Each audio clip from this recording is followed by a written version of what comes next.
I'm just saying that I don't think people are ready for what's coming, because when you start seeing something that don't make sense in a financial sector, like 50-year mortgages and 84 months on a car, like, bro, and I'll give you a perfect example, right?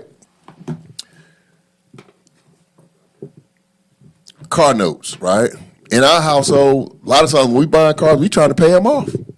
It sounds like cliche in a sense, like, oh man, but just imagine if you buy a car that you like, right, that you feel like you can have for an extended period of time, maybe 5, 10, 20, whatever, I don't know how many years you need it.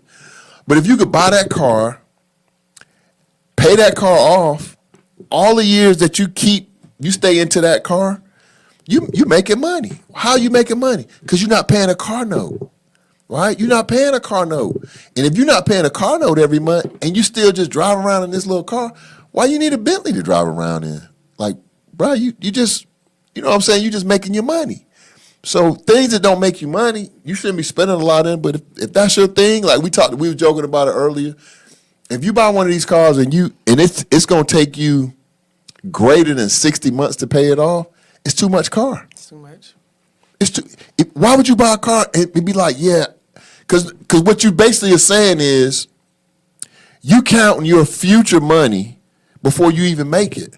You're going 7 years into the future on a car. But at the same time, my debate for the renting is like, you will never see that money again. And now that the rent is increasing, like $3,000 a month. So you're telling me you're going to pay $3,000 a month for 12 months, $36,000. You'll never see that again. Like, I don't want to say it's nonsensical, but I think if you're thinking future tense, like he said, you want to be cognizant of those that are coming behind you, or even setting yourself up if you don't want to work for the rest of your life. And that's what, I've been thinking about lately. I feel like a lot of people don't consider retirement in their 20s and their 30s, but you have to get down and lay the groundwork now because, hey, when you hit 65, 70, I'm around these other nurses. It's not easy.